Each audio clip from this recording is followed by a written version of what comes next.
भोले भाले भक्तों ने भगवान को प्राप्त किया।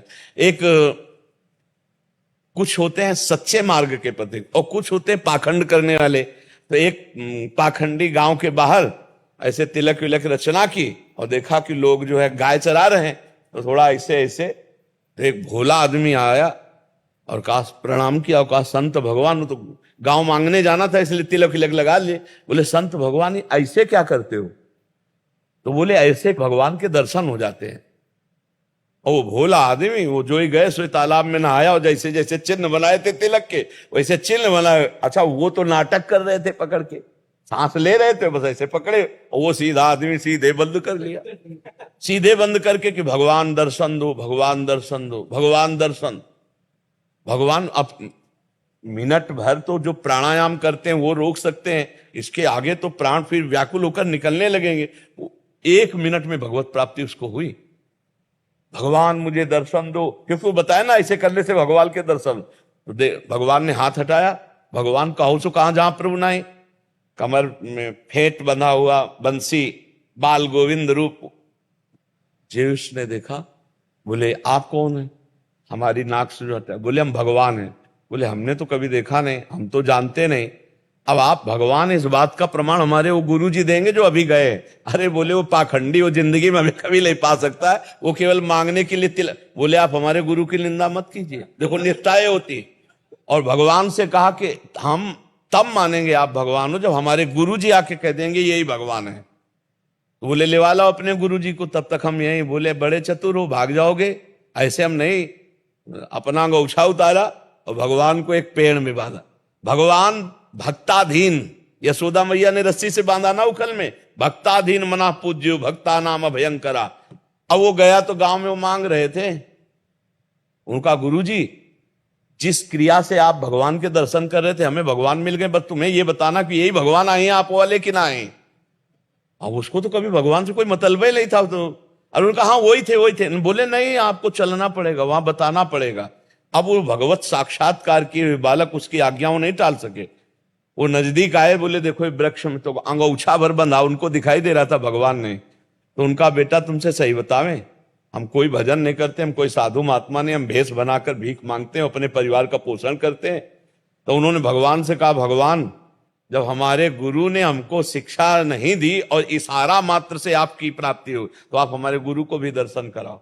भगवान ने उस बालक की कृपा से दिव्य दृष्टि दी, तब वो दर्शन पाए।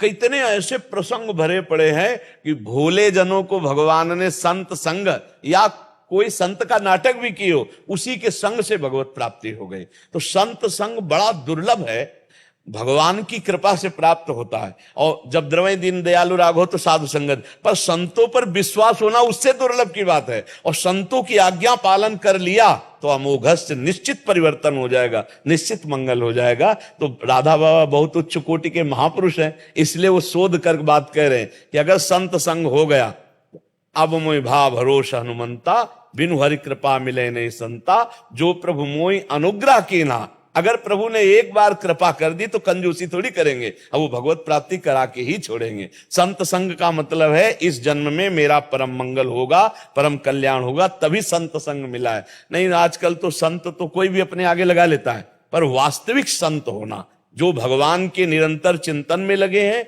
जिनको संसार के किसी भोग के भोगने की इच्छा नहीं रह गई, जो किसी से छल कपट पाखंड नहीं करते, एकमात्र सब में भगवत भाव, ऐसे महापुरुषों का संग मिल जाए तो निश्चित भगवत प्राप्ति हो जाए, निश्चित हमारा जीवन सुधर जाए। और देखो संतों के संग से सुधरता है जीवन, ऐसा नहीं है। आप अपने समाज में अगल बगल देखो, जो सत्संग सुन रहे हैं उनका जीवन बदलता है, और जो संत का संग नहीं मिला उसका जीवन, और जो संत का संग मिला है, तो आप दोनों को नाप के देखिए, बड़ा अंतर दिखाई देगा। संत का संग मिलने वाले का परिवर्तन होगा, दैवी संपदा बढ़ेगी, आचरणों में पवित्रता आएगी, और वो समाज को सुख देने वाला बनेगा। और जो संतों का संग नहीं किया तो फिर आसुरी भाव बना रहता है। मणित राव जी, श्री चिन्मयानंद स्वामी मठ से, राधे राधे महाराज जी, आपके चरणों में कोटि कोटि नमन गुरुदेव। गुरुदेव, भगवत गीता के दूसरे अध्याय में एक श्लोक आता है, विषया विनिवर्तन्ते निराहारस्य देहिना। इसमें अर्थात यद्यपि देहधारी जीव इंद्रियों के विषयों से अपने को कितना दूर रखे, लेकिन इंद्रियों विषयों को भोगने की लालसा बनी रहती। इसको सरल भाषा में महापुरुषों ने कहा है कि रस बल छुटे न जो विषय, सुख नहीं पावे कोय, तन छाड़े मन गही रहे, दूनों ही दुख होए। यहां बात जो कह रहे कि आपने विषयों का त्याग तो कर दिया। त्याग शब्द में, वैराग्य शब्द में और उपरति में भेद है। त्याग कहते हैं भोग की लालसा है पर मैं भोगूंगा नहीं क्योंकि ये अधर्म है या मुझे भगवत प्राप्ति करनी है। अभी उसके अंदर लालसा है, अब डबल जलन है, भोगा नहीं और लालसा हृदय में है, तो वो विषयों का त्याग तो कर दिया, लेकिन विषयों की जो आसक्ति अंदर है वो भजन से छूटेगी। रस बल छूटे जो विषय, तब ही तो सुख होए, जैसे आतप को तप्यो, पावे सरिता तोए। जैसे धूप का तपा हुआ एकदम शीतल जल में जाके खड़ा हो जाए, ऐसी शांति मिलती कब? जब भजन बल से विषय त्याग होता है। भजन बल करते जा रहे हैं, खूब नाम जप कर रहे हैं और धीरे धीरे विषय छोड़ रहे हैं। अच्छा, भजन कर नहीं रहे और विषय छोड़ दिए तो तन छाड़े और मन गही रहे, दोनों ही दुख होए। समझ पा रहे हमारी बात? तो तन से छोड़ने से तो आप ये हो गया कि भाई हम फलाहार हैं, हम अमुक भोग नहीं भोगते, लेकिन मन में सारी लालसाएं भरी हुई है क्योंकि भजन की कमी है। तो वहां भगवान कह रहे हैं ज्ञान प्राप्त की, या तो ब्रह्मबोध हो, ब्रह्म सत्यम जगन मिथ्या, तो लालसा नष्ट हो, और या भजन बल, इतना भजन करो कि ऐसा आनंद मिले कि ये भोग सब बमन के समान लगने लगे, सब विष के समान लगने लगे। श्री नारायण स्वामी जी एक दोहा कहते हैं कि ब्रह्मादिक के भोग सब विषम लागत ताहि, नारायण ब्रजचंद की लगन लगी है जाए। जिसे भगवान की प्राप्ति की लगन लग जाती है, उसमें अपने आप ऐसी आनंद की वृत्ति होती है कि ब्रह्मलोक तक के भोग सब उसे विष के समान लगते हैं। एक दोहे में और कहा, नारायण हरि भजन में पांचों न सुहात, विषय भोग, निद्रा, हंसी और जगत प्रीति और बहुबात। विषय भोग अच्छे नहीं लगते। जो भगवान से प्यार करते हैं ना, नहीं खान पान ते भावे है, नहीं कोमल वसन सुहावे है, सब विषय लगे ते खारा है, हरि आशिक का मग न्यारा है। उसे विषय भोग अच्छे नहीं लगते, उसे बहुत प्रपंच की बात करना अच्छा नहीं लगता, रिश्ते नाते संसार बहुत बात, उसे चक नींद नहीं आती, थोड़ा सो करके अधिक भजन करने की, और उसे बहुत भोजन पाने का, अल्पाहार थोड़ा आहार पान। तो विषय भोग, निद्रा, हंसी मजाक अच्छा नहीं लगता, जगत प्रीति रिश्ते नाते अच्छे नहीं लगते, बहुत बात करना अच्छा नहीं लगता।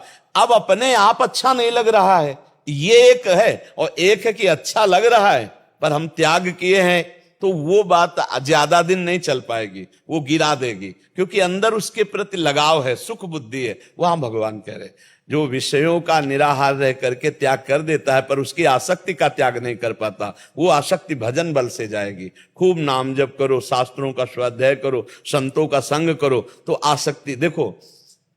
जैसे अब 2000 रुपए के हम आपको एक अटैची दे दें, 2000 के नोट, आपको बिल्कुल प्रसन्नता नहीं होगी। क्यों?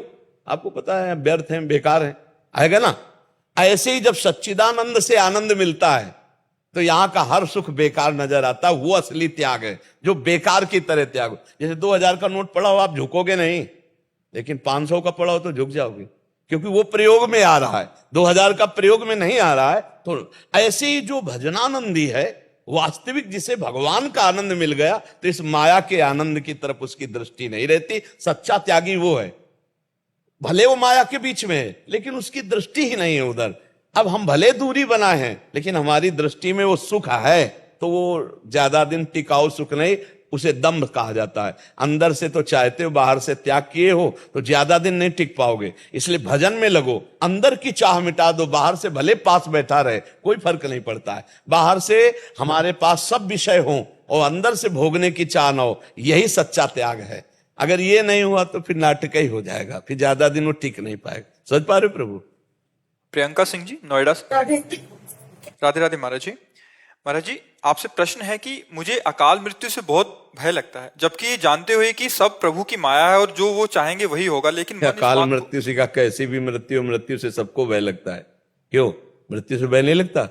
शरीर इतना प्रिय है, रिश्ते नाते इतने प्रिय हैं कि अब ऐसा लगता है कि अगर कोई भगवान है कृपा कर दे, ऐसे हमारा परिवार ऐसे, लेकिन ऐसा होना नहीं। इसका नाम मृत्यु लोक है, यहाँ तो मरना पड़ेगा भाई, जरूर मरना जरूरी है। यहाँ नहीं है, कोई बचा ही नहीं। आप देखो ना, अपने बाप बाबा चले गए तो अपने को भी जाना है। सब क्रम बाई क्रम जब जिसका समय आया तब चला। अकाल मृत्यु होती है महत अपराधी की, जैसे किसी सोती हुई महिला का हत्या कर देना, गर्भ हत्या कर देना, ब्रह्म ऋषियों की हत्या कर देना, ऐसे जो महत पाप बन जाते हैं वो अकाल मृत्यु का रूप धारण कर लेते हैं। प्रारब्ध क्षीण हो जाता है और जीवन धारा को किसी न किसी मोड़ पर भारी से भारी दंड के रूप में वो फिर मृत्यु और दुर्गति होती है अकाल मृत्यु वाले की। तो अकाल मृत्यु से यदि डर लगता है तो पहली बात तो जिन्हें पापाचरण कहते हैं वो मत करना, और नाम जप करना, अकाल मृत्यु होगी ही नहीं, अकाल मृत्यु होगी ही नहीं। भगवान का नामामृत, भगवान का चरणामृत ये अकाल मृत्यु नहीं होने देता। अकाल मृत्यु हरणम सर्वव्याधि विनाशनम श्री कृष्ण पादोदकम पीत्वा पुनर्जन्म न विद्यते। रोज चरणामृत पियो, भगवान का नाम जप करो, कोई पापाचरण मत करना, अकाल मृत्यु होगी नहीं। किसका प्रश्न है? हाँ, अकाल मृत्यु नहीं होगी। यदि नाम जप करोगी और चरणामृत पियोगी, पाप आचरण नहीं करोगी तो अकाल मृत्यु नहीं होगी। और यदि कहीं महत पाप बन गए